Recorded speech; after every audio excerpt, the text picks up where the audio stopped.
కేంద్రం ఇచ్చిన డబ్బులతో కట్టకుండా మీ డబ్బులతో కడతారు. దీన్ని ప్రశ్నించండి, దీన్ని క్వశ్చన్ చేయండి, దీన్ని అడగండి. రాజధాని విషయంలో వాళ్ళ పని వాళ్ళు చేస్తారు.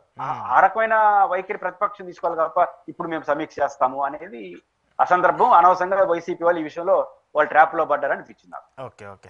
సో ఇదే అమరావతికి సంబంధించి మరొక చర్చ జరుగుతుంది. ప్రపంచ బ్యాంక్ సంబంధించి 15,000 కోట్ల రూపాయలని అప్పుగా ఇప్పిస్తుంది కేంద్ర ప్రభుత్వం. సరే వాళ్ళు షూరిటీ ఇస్తారా, వీళ్ళు షూరిటీ ఇస్తారా, చివరికి ఇది ఎవరు కడతారో కూడా ఇంతవరకు క్లారిటీ రావట్లేదు. కాసేపు ఏమో కేంద్రం కడద్దని చెప్పేసి రాష్ట్ర ప్రభుత్వం చెప్తుంది. రాష్ట్ర ప్రభుత్వం ఏం కాదు, ఖచ్చితంగా కేంద్రం బడ్జెట్లో వాళ్ళకి అలొకేట్ చేశారు కాబట్టి వాళ్ళు పే చేస్తారని చెప్పేసి వాళ్ళు చెప్తున్నారు. ఇక్కడ ప్రపంచ బ్యాంకుకు సంబంధించి ప్రధానంగా చూసుకుంటే ప్రపంచ బ్యాంకుకు సంబంధించి వాళ్ళు విడుదల చేసేటువంటి నిధులకు సంబంధించి కూడా మీరు ఒకేసారిగా ఏదో 100 కోట్లు 1000 కోట్లు రిలీజ్ చేయము, 316 కోట్లు 360 కోట్లు రిలీజ్ చేస్తామని చెప్పి చెప్తా ఉన్నారు. అది కూడా విడతల వారీగా చేస్తామని చెప్పి చెప్తూ ఉన్నారు.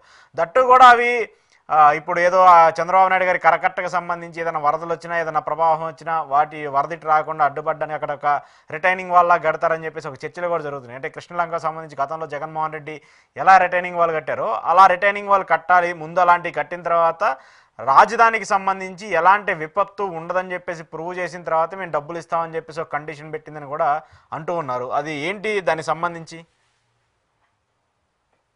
ప్రపంచ బ్యాంక్ ఎప్పుడు కూడా చాలా షరతులతోనే ఇస్తుంది, ఒకేసారి డబ్బులు రిలీజ్ చేయదు.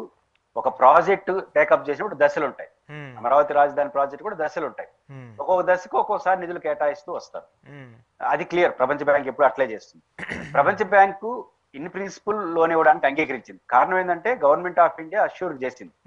గవర్నమెంట్ ఆఫ్ ఇండియా ఎందుకు అష్యూర్ చేయాలంటే మనకు FRBM లిమిట్స్ ఉంది. ఈ FRBM లిమిట్స్ మనం 60,000 కోట్లు పైన చేయడానికి లేదు. ఆ పైన చేయడానికి అప్పులు చేయడానికి అవకాశం లేదు.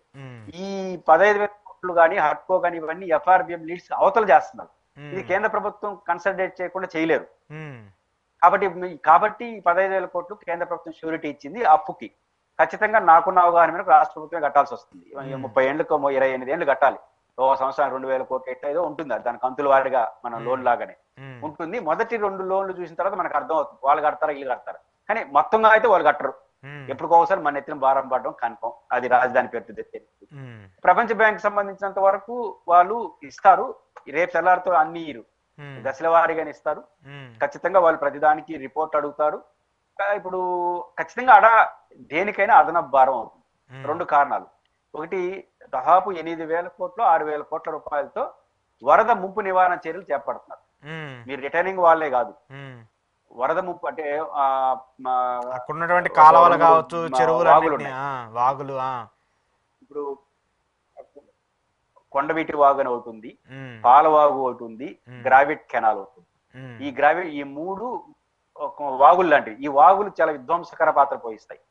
ఇప్పుడు మనకు విజయవాడలో ధ్వంసమైంది ఎక్కడ? నదీ ప్రవాహం వల్ల కాదు, వాగు వల్ల. అవును. ఆ వాగులు ఏంటంటే అబ్నార్మల్, దానికి ఒక చరిత్ర ఉండదు. కృష్ణానది అనుకో, హైయెస్ట్ వరద ఎట్టొచ్చింది, లోయెస్ట్ వరద వచ్చింది, ఎక్కడి నుంచి వస్తాయి, మధ్యలో డ్యాములు ఉంటాయి, క్వశ్చన్ ఉంటుంది. ఈ వాగులే అట్లా అర్ధడ్డంగా ప్రవర్తిస్తాయి. ఈ వాగులే ప్రమాదకరం. తొందరగా వస్తాయి, తొందరగా వెళ్ళిపోతాయి, కానీ ఫాస్ట్ గా వచ్చి ఇబ్బంది పెడతాయి. అందువల్ల పాలవాగు కానీ, కొండవీటి వాగు కానీ, గ్రావిట్ కెనాలు, ఈ వాగులు వస్తున్నాయి, వరదలు వస్తుంటాయి. దీని నుంచి రాజధాని ప్రతిపాదిత ప్రాంతానికి ఒక ప్రాజెక్టు, డ్యామ్స్ కానీ రిజర్వాయర్స్ కానీ కట్టుకొని ఇబ్బంది లేకుండా చూస్తాం. దీనికి 6,000 నుంచి 8,000 కోట్లు అంటున్నారు ఈ వరద నివారణ చర్యలకే. కానీ ఇవన్నిటిని ప్రపంచ బ్యాంక్ రిపోర్ట్ చేసి క్లియర్ గా చేసుకున్న తర్వాత ఇస్తారు. లేట్ గా వస్తాయి, అది దశల వారీగానే వస్తాయి తప్ప ఒకేసారి రాదు. భవిష్యత్తులో కూడా వస్తాయి ఖచ్చితంగా. అందువల్ల ఇది ఒక అదనపు ఖర్చే కదా ఈ గ్రావి. దీంతో పాటు ఆడ సాయిల్ లూజ్ సాయిల్, ఇప్పుడు హైదరాబాద్ లాగా రాయలసీమలో కొంత ప్రాంతాల లాగా అది లూజ్ సాయిల్ అంటే కిందకి ఎక్కువ. అంటే అప్పుడు ఏమవుతుందంటే రెట్టింపు.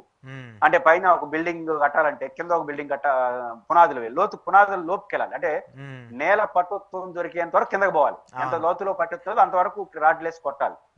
ఇది ఏమవుతుంది, ఎక్కువ లోతుకి వెళ్తే అవుతుంది, ఎక్కువ ఖర్చు అవుతుంది, నిర్మాణ ఖర్చు ఎక్కువ అవుతుంది. ఇవన్నీ ఉన్నాయి కాబట్టి ఖచ్చితంగా మిగతా ప్రాంతంతో పోల్చుకుంటే, హైదరాబాద్ లాంటి ప్రాంతాలతో లేకపోతే రాయలసీమ తిరుపతి లాంటి ప్రాంతాలతో పోల్చుకుంటే నిర్మాణ వ్యయం కూడా కొంత ఎక్కువే ఉంటుంది అక్కడ. ఈ 2 కారణాలు ఇచ్చా అది వాళ్ళు ఎంపిక చేశారంటే ఇంకా అనుభవించక తప్ప. ఇక కంపల్సరీ పూర్తి చేయాల్సింది. దీని మీద వెనక స్టాండ్ వేస్తే మళ్ళీ చాలా ప్రాబ్లమ్స్ వస్తూ ఉంటాయి కూటమికి సంబంధించి. Right sir, thank you very much. ఇది పురుషోత్తమ రెడ్డి గారితో ఈరోజు స్పెషల్ ఇంటర్వ్యూ. చూస్తూనే ఉండండి ప్రజా చైతన్యం.